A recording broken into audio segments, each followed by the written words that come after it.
जितनी भी बच्चियां हैं, मेरा एक सवाल है, आज से 6 महीने पहले कौन सावित्रीबाई फूले और फातिमा शेख के नाम के अलावा कुछ जानता था उनके बारे में? हाथ उठाओ। कोई नहीं। असल में मैं ये बात क्यों कह रहा था, एक प्रोफेसर डॉक्टर विक्रम हरिजन जैसा होना क्यों जरूरी है? पूरी दुनिया में जिन लोगों ने इस तरह का काम किया, उनकी नौकरी तो छोड़िए, उनकी जान चली गई है। ब्रूनो को जिंदा जला दिया गया, जॉन ऑफ आर्क को जिंदा जला दिया गया, थॉमस पेन को पागल करार कर दिया गया, बहुत से लफायत से लेके तमाम लोगों को उस पर गिलेटिन पे चढ़ा दिया गया, खुद मैक्सिमम रॉक्सबेल को गिलेटिन पे चढ़ा दिया गया, बाबू जगदीश प्रसाद कुशवाहा के मुंह में पेशाब करके गोली मार दी गई, डॉक्टर B.R. अम्बेडकर के ऊपर लगातार हमला हुआ, पेरियार ललई यादव को आप देखिए कानपुर में सब कुछ बर्बाद कर देना पड़ा, हाई कोर्ट में और सुप्रीम कोर्ट में लड़ने के लिए सब कुछ ख़त्म कर देना पड़ा। तो जितने भी तरह के एक्टिविस्ट, पंसारे को गोली मार दी गई, कलबुर्गी को गोली मार दी गई, इसी भारत के धरती पे गोली मार दी जा रही है। तो विक्रम किस खेत का मूली है? मुझे पता है कि इसका परिणाम क्या होगा, मेरी मौत होगी, पर मैं मौत से डरता नहीं। नमस्कार, आप देख रहे हैं द जनहित और मैं हूं विनीत यादव। यह इलाहाबाद विश्वविद्यालय है। एक क्लास है जहां हमारे साथ प्रोफेसर विक्रम हरिजन खड़े हैं। वो प्रोफेसर विक्रम हरिजन जो अपनी शिक्षा के जरिए खड़े किए गए सवालों की वजह से बार बार विवादों के घेरे में ले जाके खड़े कर दिए जाते हैं। असल में वो बयान विवादित नहीं होते, तार्किक होते हैं।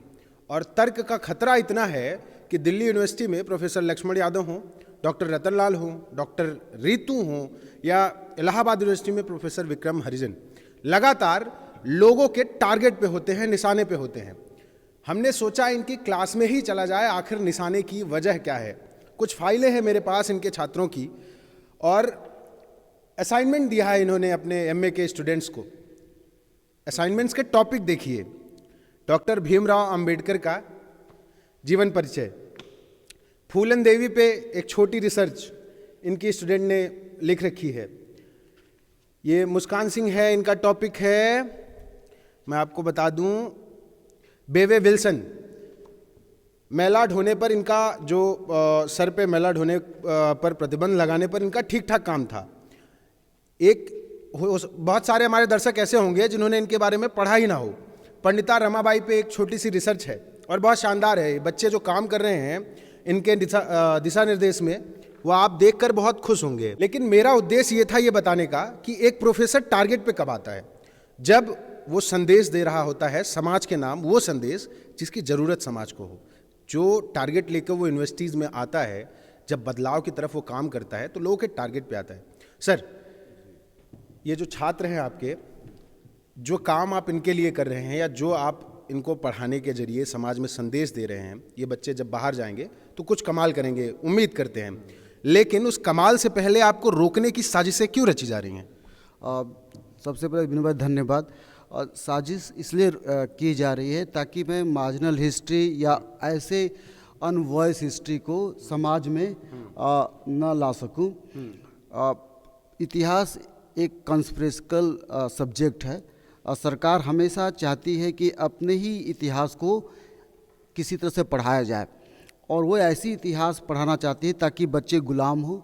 मेरा मानना है कि इलाहाबाद पूरे भारत की यूनिवर्सिटीज़ में जो प्रोफेसर होते हैं ज़्यादातर गुलाम होते हैं, और जो बच्चे होते हैं वो भी गुलाम होते हैं। इसकी मात्र वजह है कि यूनिवर्सिटी ने बच्चों का कैरियर को ध्यान में रखा हुआ है। प्रोफेसर्स भी अपने कैरियर को ध्यान में रखे हुए हैं। प्रोफेसर भी अपने कैरियर को लेकर डरते हैं और बच्चे भी डरते हैं। मतलब यूनिवर्सिटी का मतलब ये नहीं होता है कि आप you just limited to your career, कि आप अपने कैरियर को लिमिटेड कर दीजिए। और यूनिवर्सिटी का ये भी मतलब नहीं होता है कि जहाँ पे केवल और केवल ऐसी शिक्षा हो जो केवल बच्चों को संवैधानिक तार्किकता पैदा न करे। इस तरह का व्यवहार किया जाता है पूरे भारत की यूनिवर्सिटीज़ में। मेरा ये मानना है कि न्यूमैन के हिसाब से, या अभी पूर्वानंद की एक किताब आई थी आइडिया ऑफ यूनिवर्सिटी, मेरा मानना है कि आइडिया ऑफ यूनिवर्सिटी का मतलब ही होता है कि आप अपने बच्चों के अंदर रेशनैलिटी पैदा करें, वैज्ञानिकता पैदा करें, ताकि वो जा कर के कल को रूसो, वोल्टेयर, रूसो, दिदरो जैसे लोग पैदा करें। कल्पना कीजिए कि अगर ये लोग ना होते तो एक डेमोक्रेसी नहीं होती, और डेमोक्रेसी नहीं होती तो आप मुझसे सवाल भी नहीं करते, मैं जवाब भी नहीं देता, और ये हमारी लड़कियां हमारे सामने बैठी ना होती। ये एक ज़माना था जब बच्चों के लिए यूनिवर्सिटीज़ में शिक्षा प्रतिबंधित था। लड़कियां क्लास नहीं ले सकती थी, इसी तरह से शूद्र समाज के लोग क्लास नहीं ले सकते थे। आज ये डेमोक्रेसी आई तभी आई। तो उनका मानना है कि विक्रम उनके सोशल ऑर्डर को ब्रेक कर रहा है। एक ऐसा सोशल ऑर्डर है जो बार बार रोकता है, मैं उसको ब्रेक करने की कोशिश कर रहा हूँ। तो यूनिवर्सिटी, मुझे ऐसा लगता है कि इसको लग रहा है कि मैं उनको दुश्मन पैदा कर रहा हूँ। They understand that I am breaking the traditional laws which is to me is a very bad. मेरे हिसाब से कि जो ट्रेडिशनल यूनिवर्सिटी का क्राइटेरिया उसको मैं ब्रेक कर रहा हूँ।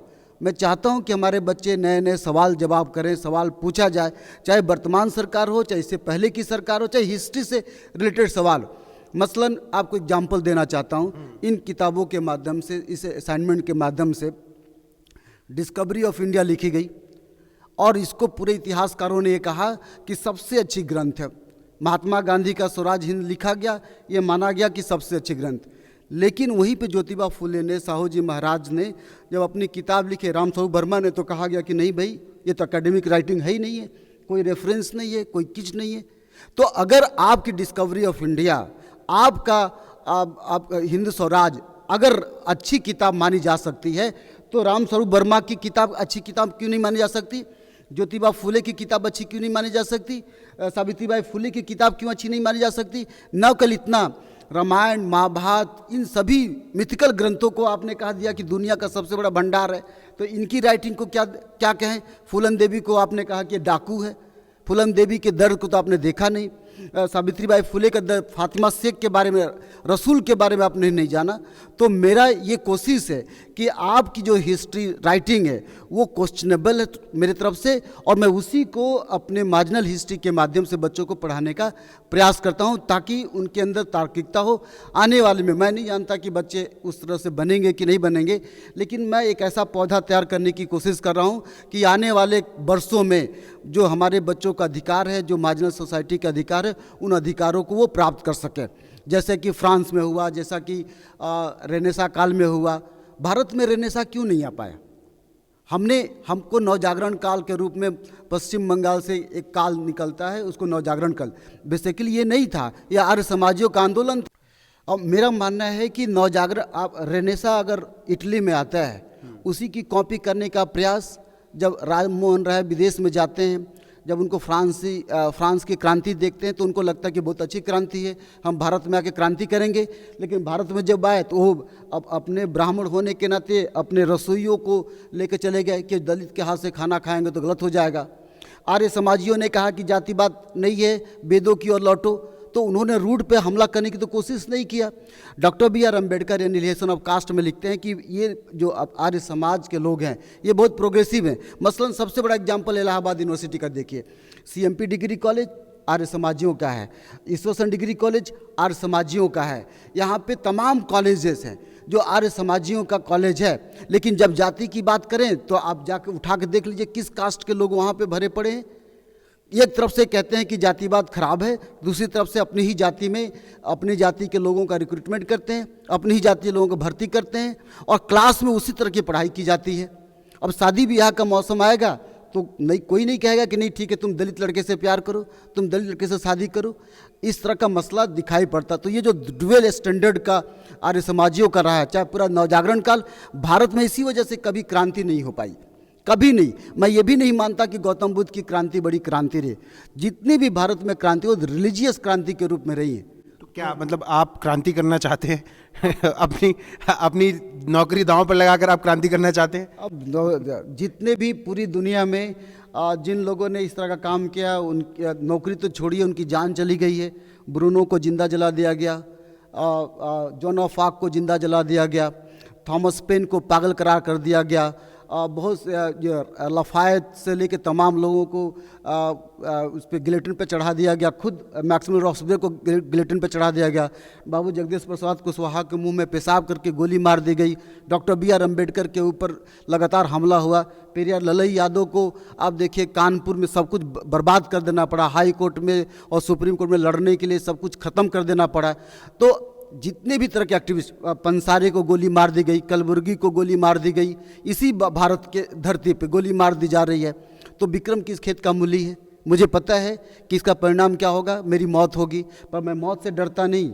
ये अपनी जान हथेली पे लेकर जो मैं कर रहा हूँ, मुझे नौकरी की भी चिंता नहीं है। FIR हुआ है, सबको पता है, चार्जशीट दाखिल हुई, सबको पता है, कब मैं अरेस्ट हो जाऊँगा ये भी मुझे नहीं पता, लेकिन इसका मतलब नहीं है, I know what is my responsibility. मुझे पता है कि एक मेरा रिस्पॉन्सिबिलिटी क्या है। मुझे ये भी पता है कि हमारे बच्चों को, हमारे समाज को एक प्रोफेसर होने के क्या दायित्व हैं। मैं वो कर रहा हूँ, मुझे नहीं पता कि इसका परिणाम क्या होगा, लेकिन मैं हर तरह के परिणाम। कुछ लोग कह रहे हैं डॉक्टर साहब, कुछ लोग कह रहे हैं कि आप प्रोफेसर हैं और आपको अपनी किताबों के जरिए, जैसा कि मैंने आपकी क्लास में दिखाया कि आप अपने बच्चों से जो रिसर्च वर्क करवा रहे हैं, उसके जरिए आपको समाज पे ज़्यादा प्रभाव डालने का मौका मिलेगा, बनस्पत इसके कि आप कोई बयान दीजिए और जिसकी वजह से आपके ऊपर मुकदमा हो जाए। तो क्या इस तरीके के चीज़ों में इन्वॉल्व होना आपके लिए और आपके इन बच्चों के लिए, भविष्य के लिए ठीक? मैं आपको बता दूं कि पूरी दुनिया में अगर आप नज़ीर देखें तो बहुत से प्रोफेसरों ने ही क्रांति किया है। भारत में हेनरी दुर्रेजियो थे, हिंदू कॉलेज की संस्थापक सदस्य थे, और पश्चिम बंगाल में जो क्रांति का अलग जगह थी, इन्होंने ही जगाया था। तो प्रोफेसर का मतलब ये नहीं है कि आप केवल यूनिवर्सिटी में आकर बयान दीजिए और रहिए, और ये नहीं है मतलब है कि बीवी और टीवी के साथ मस्ती कीजिए, ये नहीं है ना। कि प्रोफेसर क्या करता है, एक सैलरी उठाता है, घर जाता है, टीवी खोलता है, वाइफ के साथ सोता बैठता है और टीवी देखता है, यही प्रोफेसर का काम है? ये नहीं है ना। तो अगर आप ऐसे देखिए कि मैं आपको पहले ही एग्जाम्पल दे चुका हूँ कि अगर इस तरह के प्रोफेसरों की वजह से ये हमारे बच्चे बैठे पड़े हैं। अगर डेमोक्रेसी कितने क्रांतियों के बाद आई है, कितने खून खराबा हो, हम कितने एहसान फरामोश लोग हैं, कितने एहसान फरामोश बहियात लोग हैं कि महापुरुषों के संघर्ष के बदौलत अपनी इस ज़िंदगी को पाए हुए हैं। हम प्रोफेसर बने हैं तो केवल विक्रम की बदौलत नहीं, हमारे महापुरुषों के लाखों संघर्षों के वजह डेमोक्रेसी आई है। तो महापुरुषों के लाखों के तो क्या हमारा कर्तव्य नहीं है कि उस डेमोक्रेसी के प्रति कुछ तो कर पाए? क्या हमारा कर्तव्य नहीं है महापुरुषों के प्रति कि हम, हमारे महापुरुषों ने जो इतना संघर्ष करके इस कारवां को यहाँ पे लाए, तो उसके लिए कुछ हम कर पाएँ? आज सोचिए कितना एहसान फरामोश हमारा समाज है, कितना असंवेदनशील समाज है। इसी यूनिवर्सिटीज़ में बच्चे सुसाइड कर रहे हैं, इसी इलाहाबाद में बच्चे सुसाइड कर रहे हैं। क्या हमारा कर्तव्य नहीं है कि इन बच्चों के जो यूनिवर्सिटी के बाहर की जो गतिविधियां उस पर नज़र रखा जाए? यूनिवर्सिटी का मतलब ये है कि केवल यूनिवर्सिटी में आकर के पढ़ाई किया जाए। 99% बच्चों के से जो मैं मिलता हूँ तो ये कहते हैं कि सर बाहर की समस्या ज़्यादा है, पढ़ाई की समस्या कि कोई बच्चे की पैसे की समस्या है, कोई जॉब की समस्या है, किसी के अफेयर्स की समस्या है, तमाम तरह, किसी की दूरी की समस्या है, इतनी समस्या है। ये यूनिवर्सिटी का कर्तव्य है कि यूनिवर्सिटी एक ऐसी काउंसलिंग सेंटर बनाए कि डिपार्टमेंट के बाहर जो बच्चों की समस्या है उसकी देखभाल करे। ये भारत का संविधान भी कहता है, नैतिक दायित्व भी है, नैतिक मोरालिटी भी है। ये यूनिवर्सिटी का मतलब है। बेसिकली आप कह रहे हैं हम जिस डेमोक्रेसी में रहते हैं वहाँ शिक्षा, स्वास्थ्य और रोजगार 3 बड़े मुद्दे हैं और आप तीनों पे फोकस करना चाहते हैं। फिलहाल आप कर रहे हैं। मैंने जो बात कही थी, बस उस बात के लिए मैं कुछ स्टूडेंट से बात करूंगा। एक बच्ची थी, कोई सावित्रीबाई फुले पे किसका काम है? आपका। ठीक है, आइए, क्या नाम है आपका? सर सिद्धि शुक्ला। ठीक है सिद्धि जी, सावित्रीबाई फुले जी के बारे में आपको पहली बार कब पता चला? सर मैंने मतलब स्कूल टाइम में भी पढ़ा था, लेकिन ज़्यादा डिटेल में सर ने मुझे असाइनमेंट दिया है तो उसमें मैंने पढ़ा है। स्कूल में आपको पता था कि सावित्रीबाई फुले जी ने क्या काम किया है? क्या उतना डिटेल में या सिर्फ नाम पढ़ा था? सच बोलिएगा। सर नाम पढ़ा था मैंने, इतना डिटेल में नहीं पढ़ा। तो उनके बारे में ज़्यादा जानकारी कहाँ मिली? सर के माध्यम से मुझे मिली। तो आपने अपना असाइनमेंट सबमिट कर दिया है? जी सर, आज लाई हूँ। लाई हैं? पढ़ा आपने सावित्रीबाई फुले के बारे में? जी सर। क्या पढ़ा आपने, कुछ बताएंगे हमारे दर्शकों को? इन्होंने सबसे पहले जो मतलब महिलाएं हैं उनके लिए क्या कहते हैं शिक्षा के लिए बहुत उनको प्रेरणा दी। मतलब वो क्या कहते हैं महिलाओं को मतलब पढ़ाना लिखाना बहुत चाहती थी और इसीलिए उन्होंने इस पर बहुत काम किया। उन्होंने एक विद्यालय भी खोला। सबसे पहले उन्होंने 1848 में विद्यालय खोला था महिलाओं के लिए, और उसमें मतलब जो शूद्र महिलाएँ थीं, और इन्होंने केवल शूद्र महिलाओं पे ही नहीं, अन्य जितनी भी महिलाएं थीं जिस भी वर्ग की थी उन पे मतलब इन्होंने मतलब कहा उनको मतलब पढ़ाई के लिए प्रेरणा दी। और फिर इन्होंने विधवाओं के लिए भी आश्रम वगैरह खोले। फिर जिनके मतलब जिन महिलाओं के साथ बलात्कार वगैरह होता था और वो गर्भवती हो जाती थी तो वो अपने आप को मार देती थी या जो भी, तो उनके लिए भी समाज मतलब वो सेवा की। ठीक है, बस बस बस बस बस बस, मुझे मालूम है तुमने बहुत सारा पढ़ा है। अच्छा, फातिमा शेख पे किसका काम था? आपका। आ जाओ, क्या नाम है आपका? करिश्मा निसाद। करिश्मा, आपने एक रिसर्च पेपर में सर के पास देख रहा था, आपने फातिमा शेख पे सबमिट किया है। फातिमा शेख के बारे में पहली बार कब पता चला? जब असाइनमेंट मिला था। जब अभी असाइनमेंट मिला? अभी नहीं, हाँ। 2-3 महीने पहले मिला। 3 महीने पहले। आप पोस्ट ग्रेजुएशन में हो? ठीक है, तो फातिमा शेख के बारे में क्या पढ़ा आपने? सबसे इंटरेस्टिंग 2 लाइन में बताना मुझे बस। यही सबसे पहले मतलब ये मुझे पता चला उनके बारे में जब मैंने पढ़ा कि वो भारत की पहली मुस्लिम महिला शिक्षिका थी और उन्होंने समाज में जो सावित्री बाई फुले उनकी मतलब सहपाठी भी थी और उनकी सहेली भी थी, तो उनके साथ उन्होंने महिलाओं की शिक्षा पर विशेष ध्यान दिया। ठीक है, जितनी भी बच्चियां हैं, मेरा एक सवाल है इनसे, मैं आ रहा हूँ फ्रेम में और ये बच्चियां भी आ रही होंगी। जितनी भी बच्चियां हैं, मेरा एक सवाल है, आज से 6 महीने पहले कौन सावित्री बाई फुले और फातिमा शेख के नाम के अलावा कुछ जानता था उनके बारे में? हाथ उठाओ। कोई नहीं। असल में मैं ये बात क्यों कह रहा था, एक प्रोफेसर डॉक्टर विक्रम हरिजन जैसा होना क्यों जरूरी है, डॉक्टर रतनलाल जैसा होना क्यों जरूरी है, लक्ष्मण यादव जैसा होना क्यों जरूरी है, डॉक्टर रितु जैसा होना क्यों जरूरी है? इसलिए कि जब ये प्रोफेसर्स अपनी क्लास में जाते हैं तो अपना इतिहास ले जाते हैं, अपना दर्द ले जाते हैं और वो इतिहास पढ़ाते हैं जो इतिहास दबा दिया गया। ये बच्चियां जानती तो हैं, शायद इन्होंने सावित्रीबाई फुले जी की कोई तस्वीर देखी होगी, किसी नेता की लोगों को इकट्ठा करने की कोशिश में ट्विटर पे डाली गई पोस्ट देखी होगी, लेकिन उनके काम नहीं जानती थी। वो इन्हें कहाँ पता चलता है? यहाँ पता चलता है। इसलिए ऐसे प्रोफेसर्स यूनिवर्सिटीज़ के लिए खतरनाक हैं, सत्ता में बैठे लोगों के लिए खतरनाक हैं, यहाँ के कुलपतियों के लिए खतरनाक हैं, क्योंकि इन बच्चियों को सिखा रहे हैं कि आपको हक किसने दिया पढ़ने का। वो हक आपको देने वाला और आपको बताने वाला उनका दुश्मन है। क्यों दुश्मन है? क्योंकि अगर इस देश का बच्चा पढ़ लेगा, महिलाएं पढ़ लेंगी, दलित पढ़ लेंगे, पिछड़े पढ़ लेंगे, तो वो अपना हक मांगेंगे और हक मांगेंगे तो आपको देना पड़ेगा। फिर आप जो एक छत्र राज कर रहे हैं वो कब्जा आपका चला जाएगा। जो मार्जिनल कम्युनिटीज़ हैं वो अपना हक मांगेंगी तो आपके हिस्से जो मलाई है उसका हिस्सा उनको देना पड़ेगा। इसलिए प्रोफेसर विक्रम जैसे लोग खतरनाक होते हैं इन विश्वविद्यालयों के लिए। बाकी बने रहिए हमारे साथ, चैनल को सब्सक्राइब जरूर करिएगा और ये वीडियो देखने के बाद उस हर व्यक्ति को दिखाइए जो सवाल करता है कि इन प्रोफेसर्स को क्या दिक्कत है, इतना क्यों बोलते हैं। तो उसका जवाब है, इनको बोलना पड़ेगा। इसलिए बोलना पड़ेगा कि ज्योतिबा फूले, सावित्रीबाई फूले, फातिमा शेख, बाबा साहब भीमराव अंबेडकर को बच्चे जाने, पेरियार को जाने। फातिमा शेख के बारे में पढ़ेंगे तो समझेंगे कि उस महिला ने क्या किया, सावित्रीबाई फूले ने क्या किया। जब आप ये जानेंगे तो आप समझेंगे कि इस देश को प्रोफेसर विक्रम की कितनी ज़रूरत है।